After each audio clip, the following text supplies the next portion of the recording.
Craig. That's right. I know, right? That's what I thought. Like, God when he damn it, Craig. Yep. God damn it, Craig.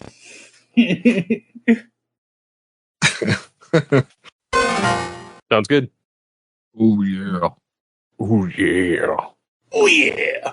Oh, yeah. Snap into a Slim Jim. Snap into a Slim Jim. Slam into a slap Jim. Stop doing Kids slap almost Jim. were doing that the other day. We just going on. It was fucking hilarious. Slap into a Jim slap. Waka waka. Waka waka doo doo, yeah. In Albuquerque. I wonder, I just bet we should have turned left at Albuquerque. Hi, this is John Delancey, and you are listening to the Geekcast Radio Network. You're tuned in to Steve Megatron on Altered Geek.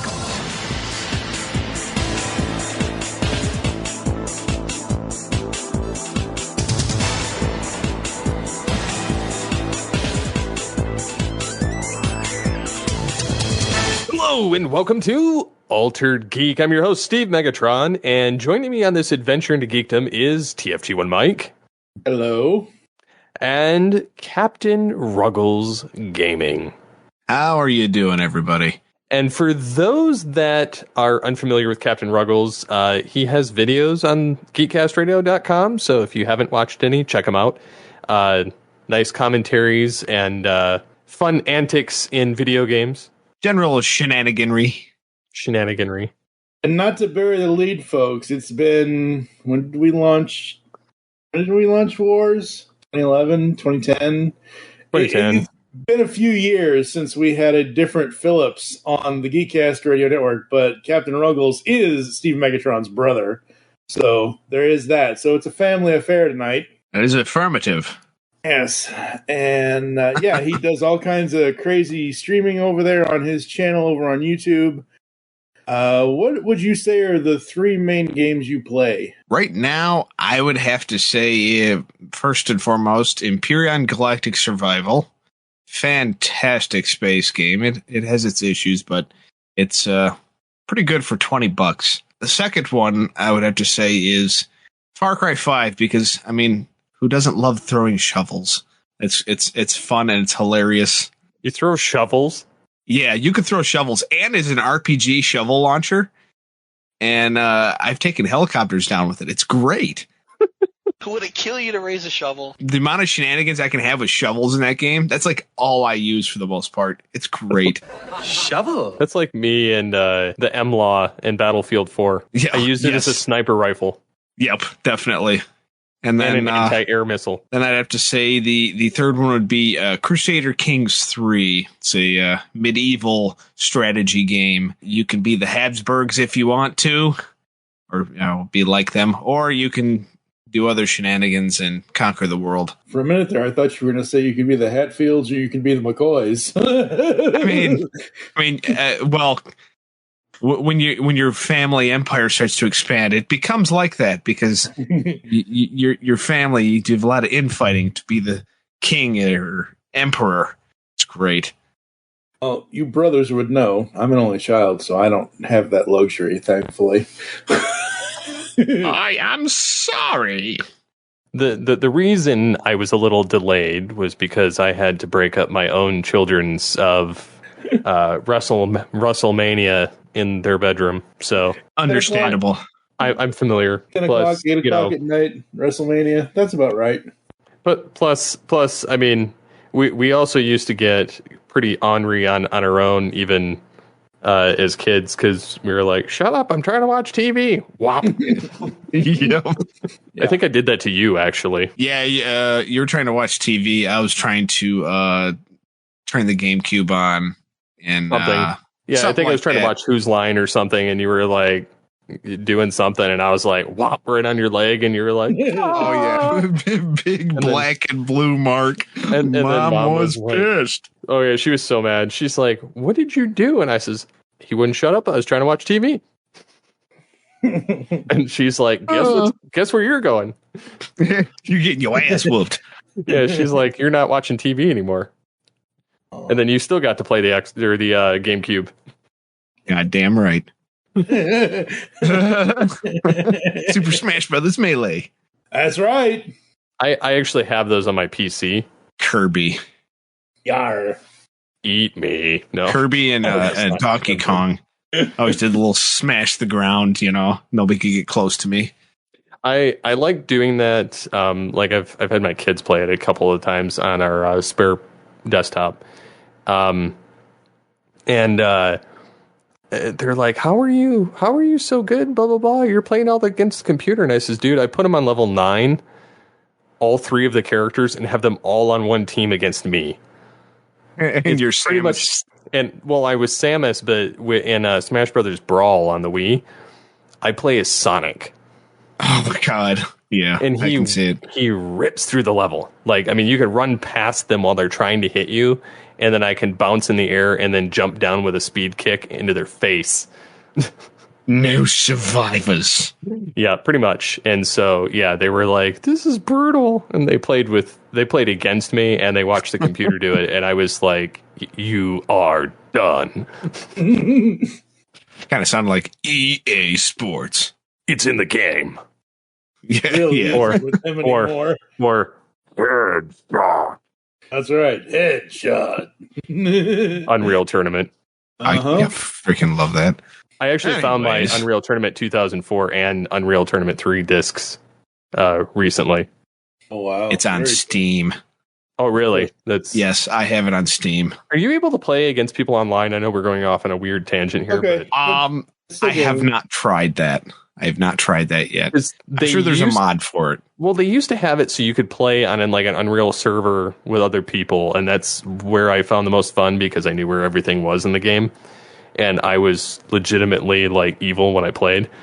I had a skin that was Megatron, for crying out loud, like G1, so I'd run around in robot mode.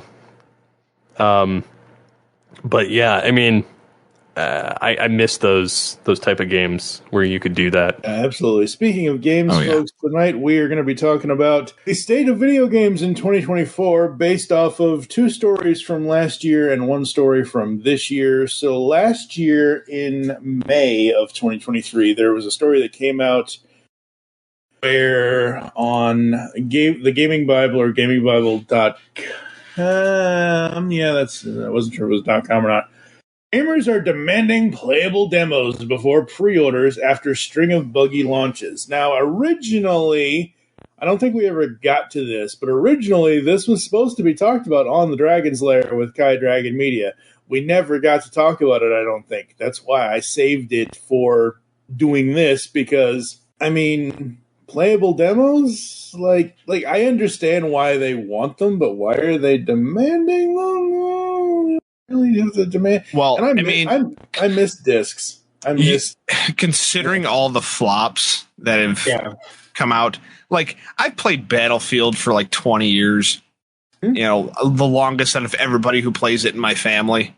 And I still play BF4 and BF1, but no, I'm talking about way back Battlefield 1942. I remember playing Battlefield, the original 2042, or Battlefield 2 or something with you. Like, it was back Battlefield in the day. 2. Yeah, I remember playing that online with you long time ago, as well as on like the GameCube. Oh yeah, that was the prelude to Bad Company. I think the only 2 Battlefield games I ever played was Vietnam and 2142. 2142 was before they did the 2042. I actually liked both of those. They're so underrated. Yeah. They're so underrated. My God. I mean, they came out with 2042, and the reason that one flopped was, among other things, they were trying to copy Call of Duty and Fortnite and all them other games, and then the last minute, they decided to scrap it and start over in a year and a half to go before launch.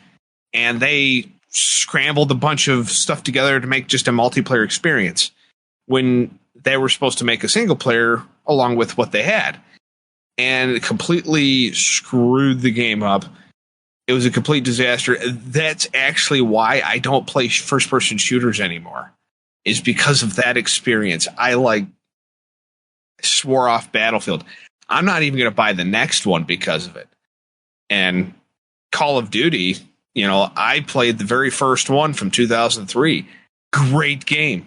But as time went on, after 2009, when the original creators of Call of Duty left and went to EA because of some conflict of interest and stuff, it just started to go downhill repetitive. Every year they're releasing a game. And even now you can go on Steam. Game's 10 years old, still $50, $60. Why? That's ridiculous. Why? There's no reason for it. And this is why gamers are so frustrated because they keep going down, milking the same old IPs and going down the same old path. And even with Modern Warfare 3 that just came out, that was basically a glorified DLC sold for $70. They should just made it a DLC for like $40, add on to Modern Warfare 2 that they released a year prior. Would have made more sense. You would have pissed off less people. Do you remember when they remastered Diablo 2? Yeah. A couple of years ago. I was like, why would I buy the remaster to get better graphics, quote unquote, and a couple of little modifications when I still have it on my Battle.net account, the original Diablo 2 with Lord of Destruction on it, the add-on. Why would I pay an additional $60 to $70 for a remaster of the same game I already own? And like, don't get me wrong, like I love the fact when games do get remastered, like Mass Effect is a big one. Oh God, the Anniversary Edition. I got that just because of the fact I am such a big fan of that series. Well, and that's my thing is like I'm a big fan of Mass Effect as well, but they didn't. I don't feel like they ripped your head off the same way that all of them did. The price wasn't even that bad. I think it was like $60. But you got all three. But you got all three games, and they were all remastered, and they kind of play together anyway. Well, just like recently, Steam just released all the Command & Conquer games, all 17 of them for $10. Which I'm going to have to go do because I just have them picked it up on Steam. I had them on EA, have to go through Origin. EA. You don't have to go through EA. That was the big thing for me. Is like great. I had Kai be my test dummy on that before I even bought it. Kai's everybody's test dummy. Well, and I remember buying it for Black Friday one time with all 17 games, and it was I think it was like $9 or something on Origin back when they had Origin before EA Access, which is crap. I miss Origin. I do miss Origin, and it wasn't perfect, but it was definitely better than EA Access. At least it functioned. It functioned. I could play it like BF4. Like half the time I can't get it to load. It'll come up with that Punk Buster thing, and I'm like, okay, I got to go re-download a 20-year-old piece of software every time I want to play it, and then half the time it kicks me out, and I'm like, so what is the point even trying to play it anymore? I had that same issue. I forgot what I did to fix it. You have to go into the config file, like the system file. Yeah, and you have to edit it. Yeah, and so I did that after a lot of Googling, but it was still ridiculous. Like, I'm like, dude, EA, you need to fix your software. Like, there's no reason especially when they're charging as much as they do. Now, I did the EA pass for like $35 or something one year, just so I could play like Pod Racer and things like that again. Because I have the disc for that, but it won't run because it was made for Windows 95 or 98 or something. Well, you see, they just released all the old Star Wars with Kyle Katarn from the 90s. Did you see that? I did not. But remaster on Steam. I'm surprised. Yeah, and I feel like Steam is kind of the place to be. Like, I've gotten, let me load up my games folder, but I have the EA app for EA Access. I have the Epic Games Launcher. I have... Me too. I have the... Battle.net. I have Battle.net. I have Arc. I have Steam. I have Uplay for Ubisoft. Yeah, I don't have them, but I do. Like I've tried to go back into Battle.net. Like I've played Diablo 3 a couple of times. Oh, I uninstalled. I as much as I enjoyed it back in the day, like I feel like it's kind of a slog to go through anymore because they're like, oh, a new expansion. It's like, okay, you played the World of Warcraft game on us with this, this crap. Like, I don't know. I like games that one are visually appealing but also have a decent story going behind it, or enough that I can keep busy no matter how I play it. Like, for instance, Star Trek Online, I love the storyline. I love the plot. I love that it ties into all the different series and all the different films.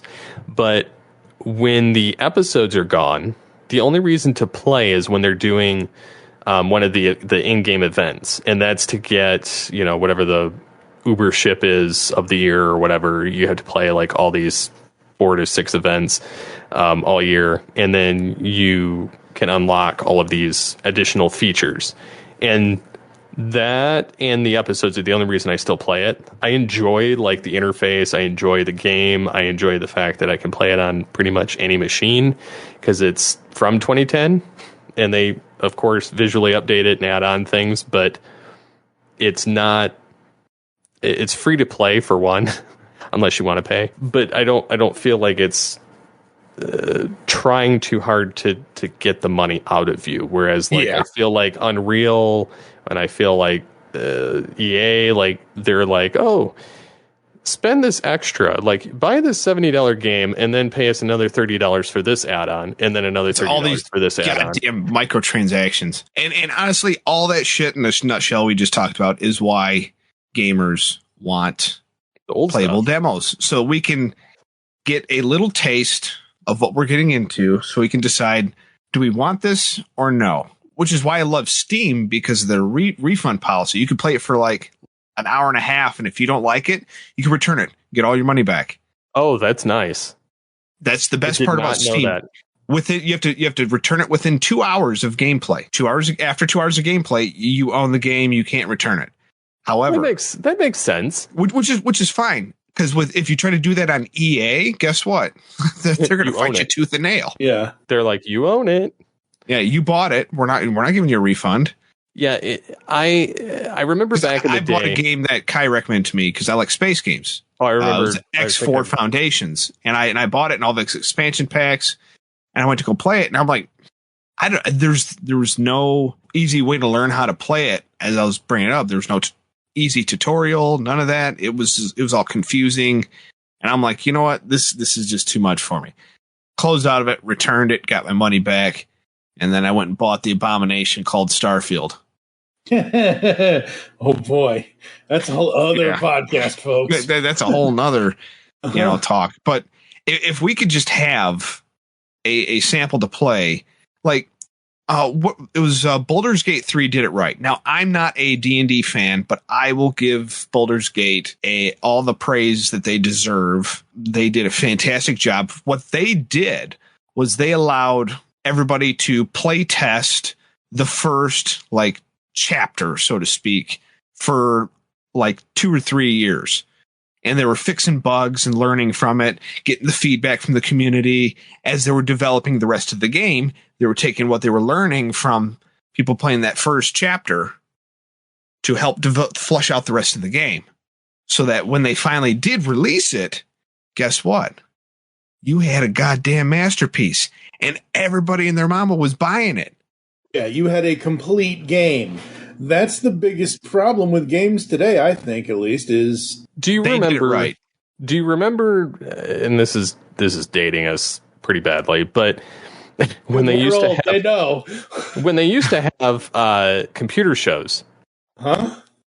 Yeah. Computer shows, and they used to sell demo games on floppy disks. Yes, they used to sell demo games on floppies and CDs. Do you remember the CDs that we used to have that were called Only the Best Games, 99 or something, and it had 101 Only the Best Games, and then they had a second one, and they literally had 101 demos on this disc, and you could play them.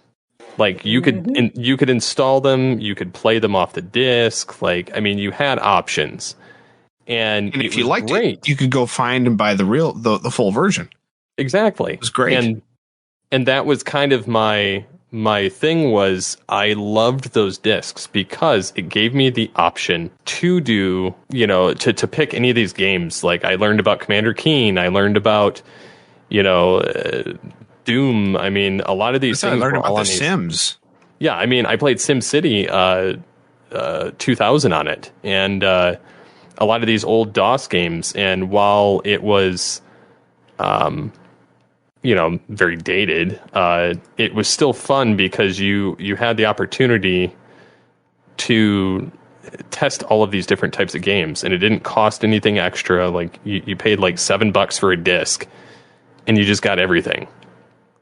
Yeah, absolutely. And I know this is like, yes, we are all old here, but unfortunately, I'm the oldest of the three of us. And in 1992, when I was 12 and Steve was 6, I remember late. I was 1. Yeah. And whippersnapper, get off my lawn. So in 1992, when the Super Nintendo came out, I remember before I got it for Christmas that year, in the malls, there used to be, this is way before demo discs as far as like PlayStation and all that. In Kingston Independence Mall in Kingston, Massachusetts, in that mall, there was a kiosk called the Nintendo Center. You could walk up to it and hold the controller and play, like, I think they had on there Donut Plains 1 for Super Mario World to test it out. And you could do that for you didn't have to pay anything, or you just walk up, you play for 5, 10, 15 minutes, and obviously in 1992, the Super Nintendo was gangbusters and everything else because it was the new hotness and all this and all that. And we just loved doing it. Every time I went to that mall, before I got my own Super Nintendo for Christmas that year, I was always on there playing Donut Plains 1. I basically have Donut Plains 1 memorized. And then you go to, like you guys were talking about with floppies and all that and everything else, then you go to, like, I think it was a Game Pro or whatever had the demo. Oh, yeah, like, Game Pro is awesome. Yeah, the magazines had the discs. Yep. Yeah, you get the subscription. You get your parents to get you the subscription to the magazine, and then you get demo discs. And I remember playing Metal Gear Solid on demo disc, and the whole point, dude. Dude. That's how I got introduced to Rainbow Six 3 and Soldier of Fortune. So I understand now in 2024, late 2023, 2024, why gamers are demanding demos. I just don't like maybe it's just the way the title of the article is written or whatever. Like, gamers demand playable demo. We're not really, we're going to ask because, like you guys have already said, some of these games that have come out in the last year and a half to 2 years have been crap. And the whole point is, dude, I am literally bored with them all. I couldn't even finish Starfield. When I'm the only thing interesting about my role play in that fucking game, that's sad. You're better off playing Pal World. I'm better off playing Pal World. That's right. Or the recent success, Helldivers 2. Yeah, I've seen a bunch of people playing that too. Service guarantees citizenship. Oh my god. It's a satire game on a satire movie. It's brilliant. I fucking love it. I'm gonna get it when it goes on sale again. Nice. But yeah, I mean, game companies should be giving demos, or at least be offering demo. Like, and again, game companies, I understand the need for DLC after the fact, but don't try to sell, like you guys have already said, and like Steve and I talk about this all the time, and on the Dragon's Lair with Kai and everything else on Kai's show, we all have talked about this already plenty of times before. Don't try to sit there and sell us a $60 to $80 game that is not already complete. If I am spending that much money on a game for my computer to play, I want a complete story, whether it's single player or multiplayer. Well, here's my experience with when they did the redo of Call of Duty Modern Warfare 2 that released in November of 2022. So in order to play the alpha and the beta, you had to pre-order the game. That was the stipulation. That's crap. Which is bullshit. Yeah. Do you remember? I mean, I got the alpha and the beta for Battlefield 1 and Battlefield 5 and Battlefield. Is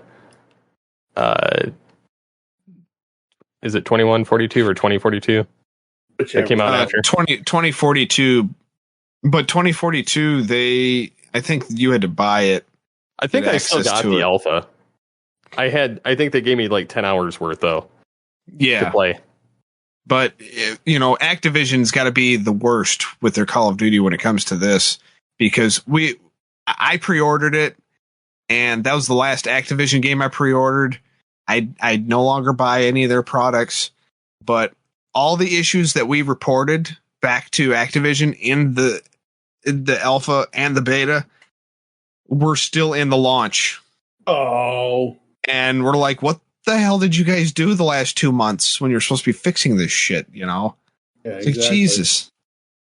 So Catherine Lewis is the one that wrote this article on gamingbible.com, and she goes on to say in this article that she thinks it's fair, and I agree with this, to ask studios to release a playable demo with at least 30 minutes of gameplay to showcase the graphics, performance, and general mechanics if they are expecting pre-orders. I completely agree with that, because like we've been saying with the discs, that we used to get these free discs that would have a preset, again, like I'll use my own experience with Metal Gear Solid. I think the Metal Gear Solid demo only lets you get into the first part of Shadow Moses. So, Snake is outside, he goes inside, he messes around with the rats and everything else, and he goes wherever, whatever. But lets you get through like that first area. And that was it. And that's maybe 30 minutes or less. Yeah. So yeah, I think I think that's fair. I think that's fair to ask studios to do that, especially with all of the problems that have plagued games over the last, I'll say, you just mentioned 2022, so I'll just say 2.5 years. Well, and we've had, for one, among other issues, there's been a lot of like, oh, we think this would be cool, or we put people in charge of studios that have done like, Farmville, and we're having them do Battlefield, and it's like, no, two totally different, franchises here, man. That's not change all of the specs of the characters, from the assault and the support and the, all of that, like, to, oh, let's have, Spanky here who looks cool and he's fun like Fortnite. And it's like, we're not playing Fortnite. We're playing, we're playing war. Like, it's not... Yeah. I remember like in the early 2000s and like somewhat up until like the teens of it, we had this time period of the demos that were on websites, like not just discs. Like the discs you had to pay for, like the demos that were on the websites. Like there was a website, Happy Puppy, and Two Cows used to have some stuff. Like a lot of these sites are just crap anymore. Like they're not representative of anything good at this point. Even if they're still around, they don't do what they used to do anymore. But all of these sites were kind of the go-to places to get these games. And now that we don't have demos anymore, that they've moved away from all of this, like we're sitting with these games that we're having huge buyer's remorse, either because the story sucks or the gameplay's not finished, it's not polished, they didn't do any. It's like they didn't do any research to see what people actually want. Instead, they just put out a bunch of crap. They're like, yeah, we're gonna make money. It boils down to that underpants gnomes joke, like that I always use. They go, step 1, steal underpants. Step 2, step 3, profit. And it's like, well, what's step 2? Well, I don't know what step 2 is. It's like a perfect example of that is the current state of like Modern Warfare 3. The way that because their game obviously flopped, and so in order to save it, they started throwing these microtransactions at it, right? Like, oh, you can get the boys skins and, play as these, superheroes from the Amazon superhero show. And then now they're doing Warhammer 40K skins and, the zombie stuff. And it's just to try and save their failure. And I think it's wrong to try and do that to people. And it's theft, honestly. And they know it. They don't care. Yeah, they don't care. No, they don't care. And as long as idiots keep buying it, they're going to keep doing it. Stop the microtransactions, in my opinion, and stop these skins. I remember back in like Battlefield 4, all the skins and stuff, you earned those in game by completing challenges and doing stuff in the game. You had to actually spend hours playing the game, which is what they wanted. Like nowadays, it's like, we don't care if you play the game, just spend the money. If you keep your customer happy and they're playing the game and they love it, they'll continue to play the game, which means they'll continue to dump money in the game. Well, it's like, I think it all started when that last expansion pack for Battlefield 4, like for Battlefield anyways, it started the last expansion pack for Battlefield 4 when they introduced a couple new maps. It was after Final Stand, and they basically gave you the Phantom Bow in that forest map for free. If you just went and picked it up, you unlocked it. And everybody who worked hard to find those dog tags and collect those skins and then find the code and then go to that elevator to go down to that room to unlock it, we're just like, what the hell? We worked for it and you're just now giving it away? Yeah, that's crap. It's like, that type of shit is what kind of pissed me off. I mean, the last good Battlefield was Battlefield 1. Battlefield 5, they gave up too early and abandoned it just to try and save face on Battlefield 2042. Yeah. I don't do first-person shooters anymore because of all that shit. Well, and I the thing is like, I would much rather waste my time on games that I know I'm going to enjoy at this point. Like, I have no ambition to go and play basically a bunch of nonsense games that, one, and not getting political or any of that crap, but like, when they start taking the fun out of it, like in what it's supposed to be, and they're worried about, the narratives and the to try and be.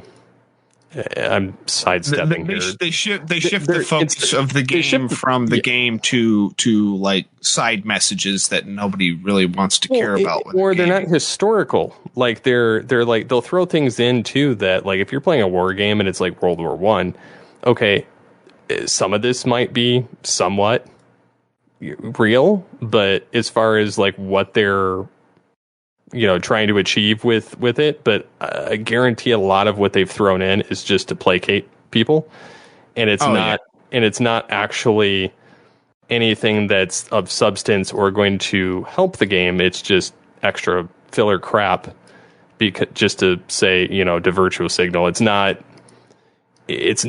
putting out a quality product. They're just putting it out because reasons. Like, there's not. I would much rather see them, like, okay, if you're trying to shoehorn stuff in there, fine, make it make sense, like, and then have a good story, have a good playability, have reasons to have the game. Like Battlefield 1, I felt like was, like you said, the last good Battlefield we got, which is why I continue to go back to it. Battlefield 5, I know that they fixed it later. I picked it up for like $5 or $10. I'm kind of waiting to see if that hits again. I may or may not ever pick that up. I've only played it a few times. I can't. The I demo love World War alone, II stuff, but it took 20 minutes to get into the game. 20-30 minutes just to get into the game, because it took forever to get to the point. And then it was kind of glitchy anyway, and I don't have the patience for that. Like, if you're gonna expect me to put all of my time and energy and money into a game, make sure it works and it's polished and it's it's one thing if you're coming out with like expansions later and you're like, blah, we got this expansion, $15. Like, okay, whoopee. Yeah, that makes sense. But if you're going to be like, oh, pay $70 for this crap game that nobody wants to play because we say it's good, and it's out, and we'll fix it later. It's like the whole it's like the healthcare stuff. They're like, sign it now to find out what's in it later. Like, it's like, buy it now so we can fix it later. It's like, how about you fix it now, and then we get to the point here. With Call of Duty, what finally made me uninstall that was every time I went to go on, and I would go play with Dad, right? We'd go do Warzone and shit like that. And every time they would have the massive update and they like changing seasons or whatever or something, I would go into the game and there would be a new cutscene every goddamn time. And I could not for the life of me skip it. So I had to sit through like 4 or 5 minutes of this goddamn cutscene, even though in the main menu I have it turned off. It wouldn't let me skip it. That's crazy.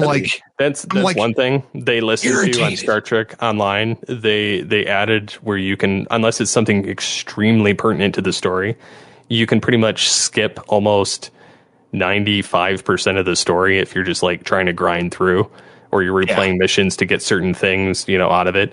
You can hold the escape key for like 5 seconds, kind of like you do the space bar to get revived in Battlefield 1. Right. So they'll do the same thing, and then it's like, okay, I skipped it. Thank you. This is what I love about Empyrean, because the game itself, the base game, is $20, right? They've been around since 2015, but they were in early access. They released completely in 2020. They had their first DLC this year in February. You know how much they sold it for? $10. $10 for their DLC. $10. That's the way it should be. Was it good? I mean, the concept was good. It had a shit ton of bugs. It had its issues, but I bought it anyways, regardless, because I want to support, the small dev team there, because they're an indie developer, and their base game and the modding community behind it is why I play the game. It is like the all-in-one space game for, you can make whatever ships you want, Star Wars, Star Trek, the Orville, whatever. You could, it's in there. It's on the, Steam Workshop. You can make whatever you want, fly it around. You can make a hot dog ship, an Oscar Mayer Wiener ship. There is one on there, so, just stupid stuff. But, my idea of a perfect game, because I like space games, if they took Empyrean, everything about it, and they took like Mass Effect and like, let's see, Skyrim, and they just like combined all three of those ideas together to make one great space game with all the good shit from all those games. Oh my God. You know how many people would flock to that? Mm-hmm. I mean, that's all Bethesda had to do when they made Starfield. They had so many space games to look at and see, hey, I could do that better. But guess what? You can't, because you fucked up. You spent 6-7 years on what? Nothing. Well, Bethesda also used to have the rights for the Star Trek games a long time ago. Yeah. And they were somewhat decent. Like, you couldn't customize stuff, but you could fly around a ship, and you could upgrade it a little bit, but you pretty much were just flying around doing missions in the ship in space, and that was kind of it. And that it was sufficient. It was decent, and I remember playing it on the PlayStation 2. After you kind of played it, though, it was kind of done. Like, there was no replayability with it. So, in that essence, like, they didn't really have anything to work from, but they've kind of made that their niche, like doing these type of space games. Yeah. Demo disc, man. The demo disc days are just crazy. Absolutely crazy. Yeah, I didn't know Steam did the demo type stuff with that, where you can kind of have the option. So I'm definitely interested in that. But I also like Steam because they tend to put things on sale more. Yes. Like they have indie games, or they have things like you can kind of search where if they're not available, they'll be like, oh, you can do X, Y, and Z, and you can add this to your wait list. You can do, whatever. There's options. Because I got the entire Arkham video game series before they ruined it. Yeah, before they ruined it. I got it for like I think $10 around like Black Friday one year, and I was like, woohoo, I can play Arkham again. And I had it on the Xbox 360, and I of course have a 360 controller, so it's like I can play it like I was before. I never did complete Arkham Knight because it kind of turned to trash halfway through, but I still played Arkham City and beat it to completion because that was more fun. But yeah, I don't know. I think it's funny how these websites kind of make it look like we're demanding demos. Even though we're just demanding quality product. And if they're not going to do that, at least put out a demo of like the first level to let us see whether it's decent enough. Because I mean, that's how they used to sell games back in the day. They used to have a demo or the first level or the first zone of a game, and then you beat it. And then it would be like, if you enjoyed this, there would be like an ad page that would come up, and it's like, call this number or email this link or whatever and purchase the game in full for X amount of dollars. And you were like, okay. I think it's now just a Nintendo of America customer hotline. But what you just said, I remember doing this for it used to be the Nintendo Power line for the magazine. 1-800-255-3700. I will never forget that number because you would always call that, and then when Pokemon hit big in the late 90s and into the 2000s, it became kind of like the Pokemon game hotline type of thing. But yeah, that's the whole point of a demo, is that you are testing out, you are seeing if you're going to like the game, if you want to buy the game. And that's why, even though we paid for magazine subscriptions, the whole point was, hey, you're going to read the magazine anyway at some point, because like with Game Informer or Game Pro or whatever, you're going to find, or even Nintendo Power, you're going to find something in those magazines about games that you like that are either coming out or already out or whatever, and you get the free disc with the magazine, so you can have a chance to try whatever is coming. And like you just said about playing through one level, and then at the end it's like, if you like this, like you said, here you go, it's coming in 2027 or whatever, And that was the nice thing with like buying like PC Gamer or any of these things, is they gave you some software, they gave you, some games, they gave you, there was a reason to pick it up. Yep, absolutely. And then on top of it, like you got, I mean, it was no different than when you went to like GameStop or Best Buy and they had the demo discs and you could play it on the systems. Before Google, I mean, that's how you found out your console commands. Through the magazines. Yep, absolutely. And one of the other articles that I have up here that'll be in the show notes, folks, is iGame demos are key to opening two main marketing doors and boosting visibility, explained by Chris Zukowski. And basically what he goes on to say in this article is, according to Zukowski, a game demo unlocks two essential main marketing channels, streamers and festivals. Getting access to them might increase both of the game's visibility and wish lists. So basically, your demo is providing content for streamers as they can show your game for you. If you don't have a demo, you have to wait until your full release before you have something that streamers can play. Again, going back to that whole thing of, like you guys were saying about the Steam thing, if you only play it under 2 hours and you can return it kind of thing. I think that Captain Ruggles here is the YouTube expert as far as his channel and everything else, so he can tell me if I'm wrong here, but if you download a demo off of Steam and you try it out as a new series on your channel and just say to people, hey, this is a 30-minute demo, or let's say you start a new series where I'm going to do 30-minute demos or whatever, and you do like 7 different demos, that's people getting to see games that they may or may not want to play. Yeah, well, and I've also seen some creators go to like games that have been worst ranked on Steam, because sometimes those devs will still be working on those games and people will forget all about them and they'll improve them. And so some creators will like, screw it, $15, I'll buy it. So they'll buy it and then they'll play it and they'll showcase it and be like, hey, look, since all these negative reviews, these are all the changes they've made, right? I'm involved in one right now that's kind of like a sequel to Command and Conquer Generals. This entire dev team made this game in Unity, and it was so buggy and they had a lot of issues because of all the way that Unity handles their management and their program. So every time they updated it, it would break their game. So everybody got frustrated and quit except for one guy.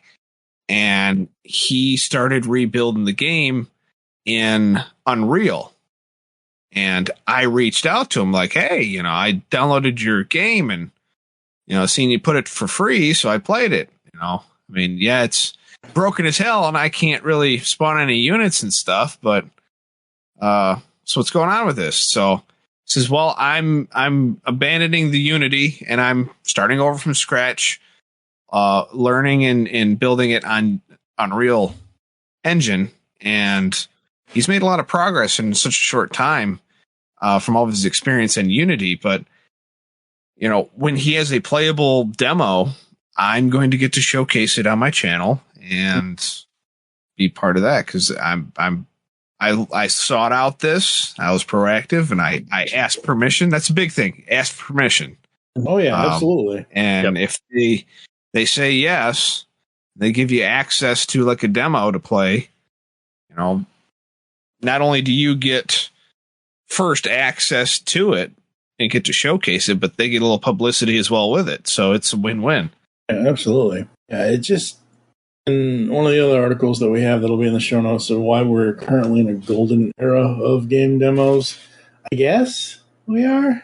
Not the golden age of gaming demos, just golden age of gaming. Because all the golden games have already been made. I mean, all we're the new stuff kind sucks. all the new stuff is crap. Like, I mean, there's a reason I play a 2010 game of Star Trek Online, and they continually add stuff to it. Or like, I play Command and Conquer Red Alert 2 is still one of my all-time favorite games that I go back to when I'm just like, oh, I get to play that again soon. I haven't. I have. Well, and this is the thing. Well, it took like 3 minutes to install. And this is I know it fits on like a CD. The beautiful thing about that game is a lot of these old games, the abandonware, you can go to a website and play a lot of this stuff, but you can also go to the Internet Archive, which, correct me if I'm, wrong, but isn't that run by the government?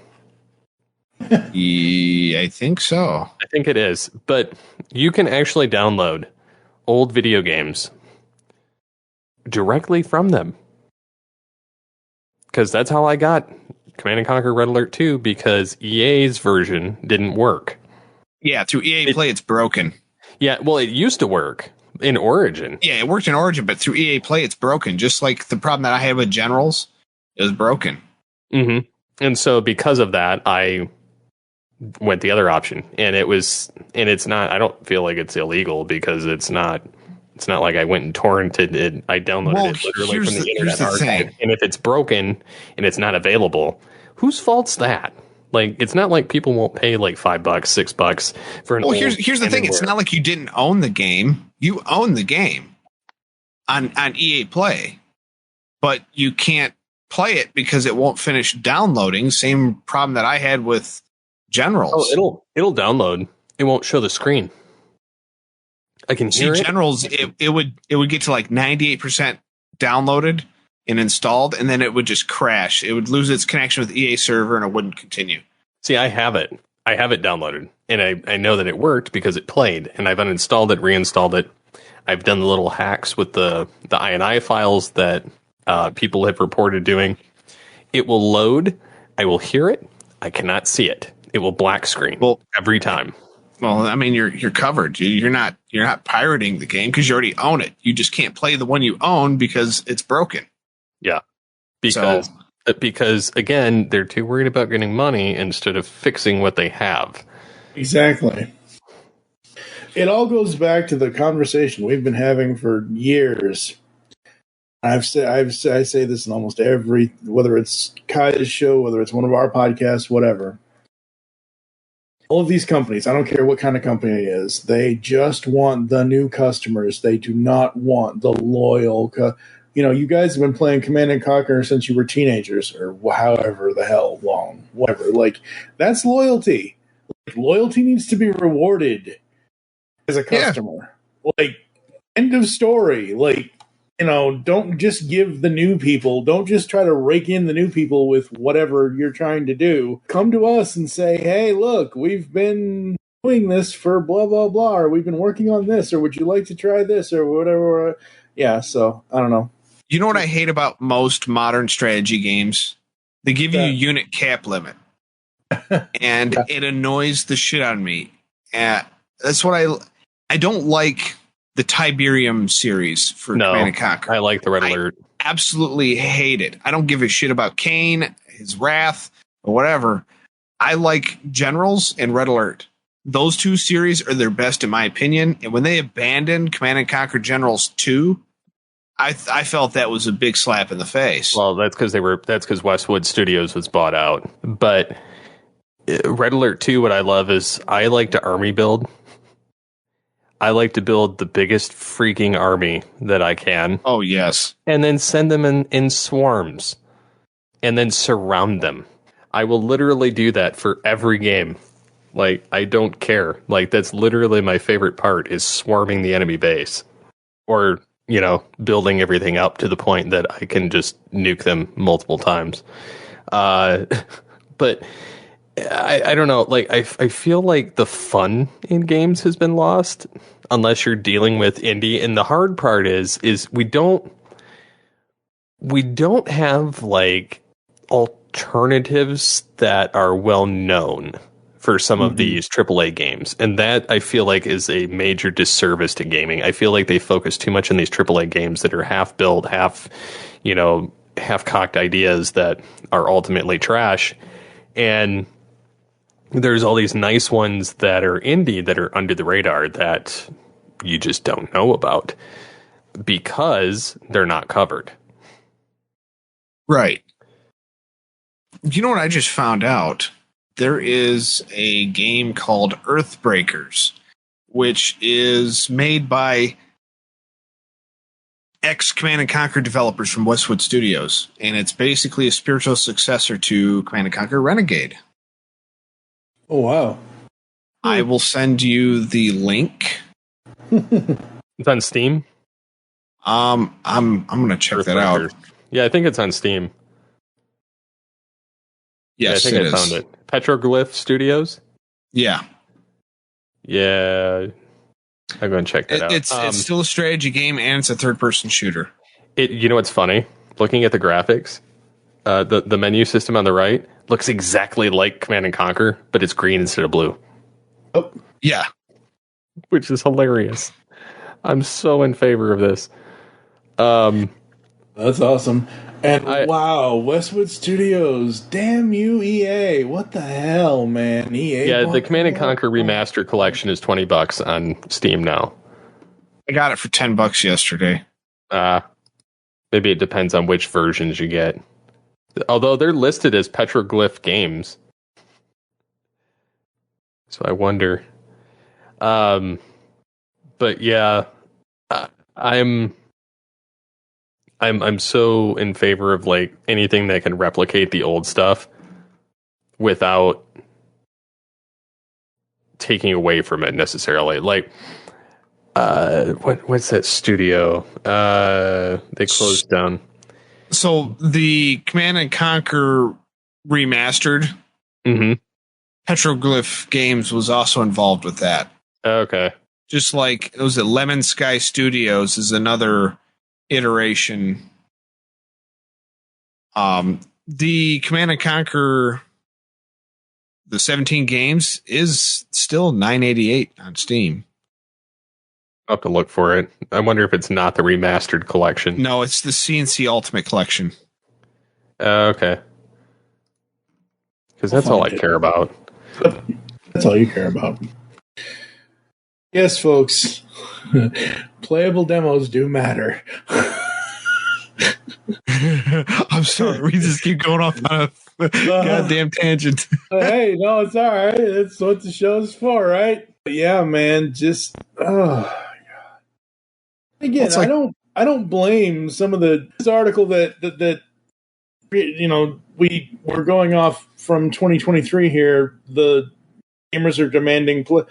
No, it's not really. Like, I think the problem, and that's to get them to get clicks on their website and whatever, and all this and all that and everything else. But like, we just want to be able to, again, obviously there's a huge difference between game testers and then game demos, but still, game demos were still, hey, let's give it to the players first, let them figure it out, and let us know if there's anything that we missed.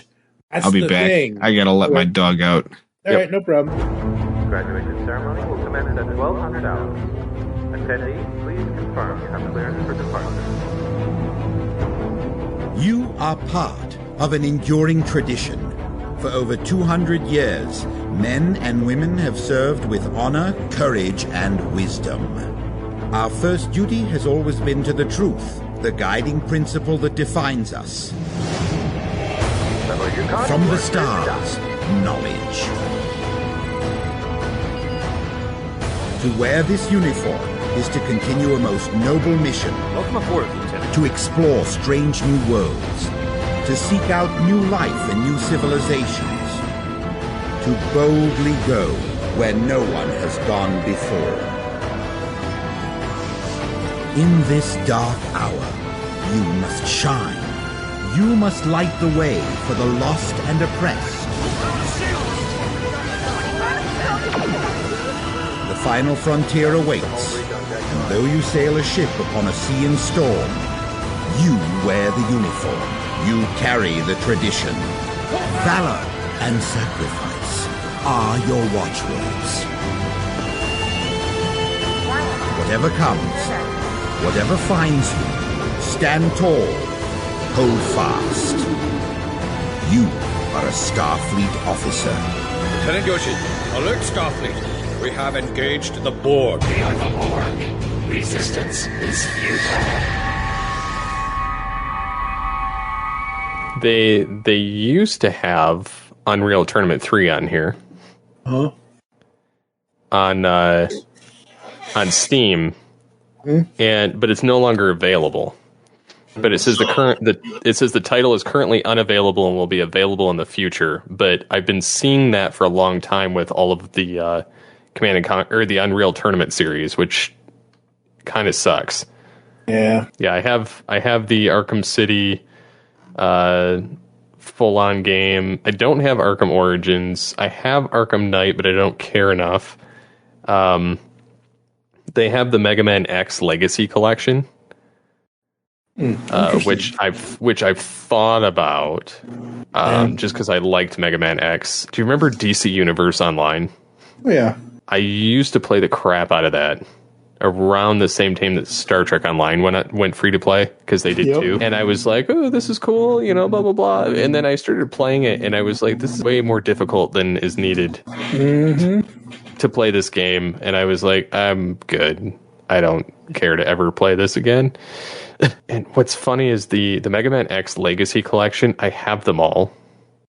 Like the first collection, Mega Man X 1 through 4, I have them all on my computer. From like ages ago. I only ever played the first game. I never played the others. I like the fourth one because you get the Nova Strike armor. I've thought about, like, they have like an Ultra Star Trek bundle from Interplay, which is another studio that's kind of gone. Their games were total trash looking, except for like Starfleet Academy. But I would get them, but I have no ambition to ever play those again because they're so bad. Like you don't want to pay money for bad games. That's the No. Now, Mega Man X Collection 2, I would be somewhat tempted because they have X5, 6, 7, and 8, and X8 was insanely difficult but fun. Like, I loved playing that game, and I had it on my GameCube, either that or my PS2.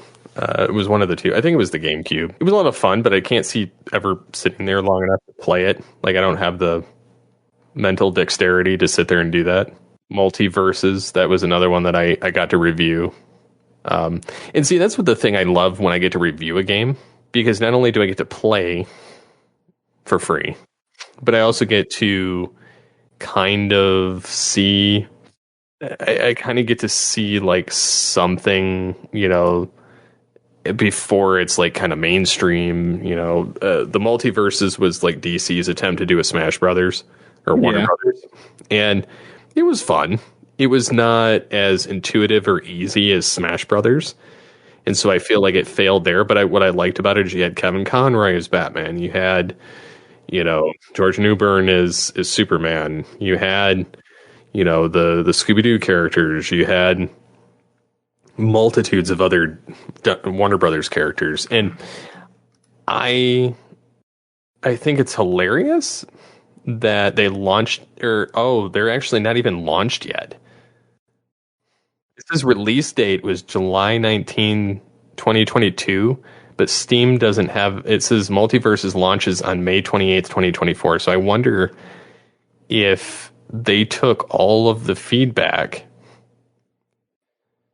from a couple of years ago to actually make it good. Potentially. I'm hoping, because that was, I mean, I would love to play with Kevin Conroy's Batman character in the game. That would be cool. It's going to be free to play and cross play, but I'm hoping it doesn't need to be online to play, even though I'm pretty sure it does. Yeah. That's just crazy. Like, if you buy it, going back really quickly to kind of wrap this up. Cool. But, like, that was the whole thing. Whether you buy a demo disc or whether you get a free demo disc, you put it in your computer, you put it in your system, whatever. You don't need online unless it has an online multiplayer. That was the thing back then, was they were all single-player games. Mm-hmm. And if DC Universe Online or Arkham, whatever, insert whatever, Batman, whatever, with Kevin Conroy you want, if it's just a disc, how do you need online? You don't. Shouldn't. I wish things didn't have to be online, to be honest. I'm so over it. I don't even care anymore. Like, I'm so done with being online to play a game. I just want to play it offline and enjoy the game. So, I think we should start wrapping it up, man. I think so, too. Yeah.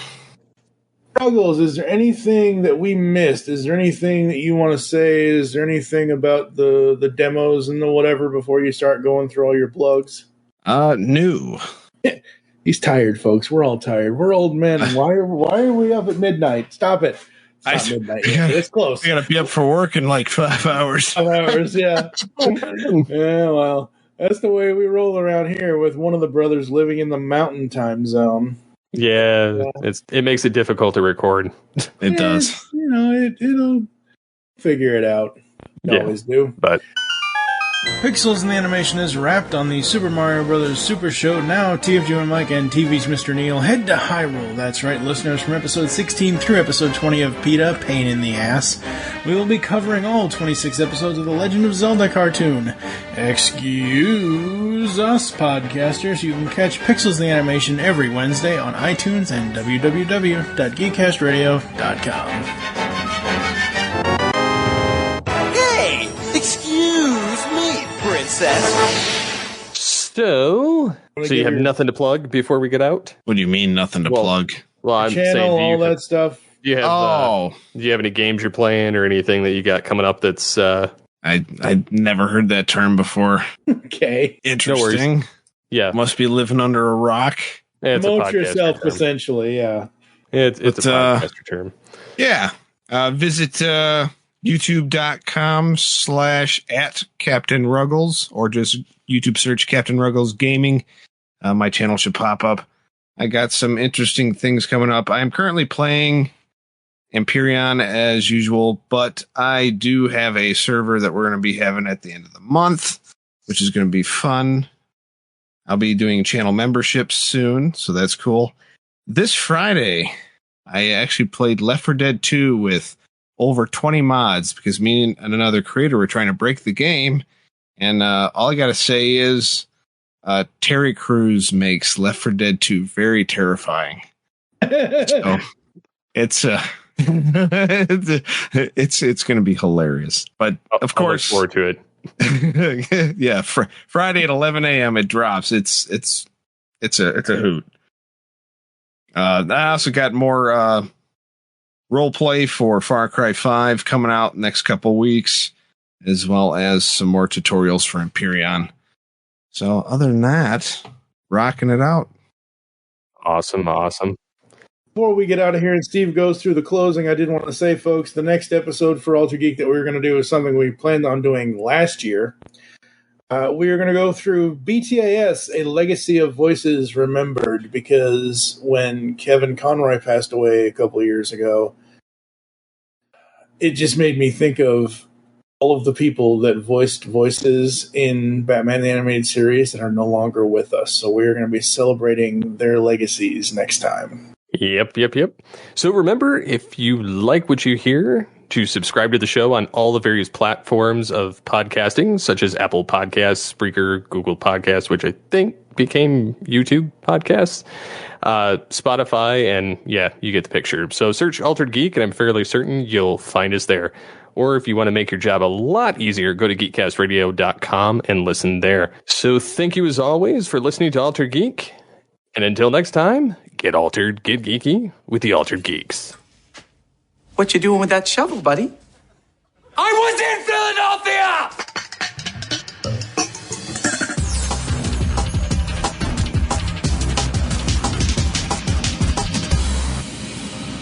And brother, when they call you, better... now can we cut? You smug son of a...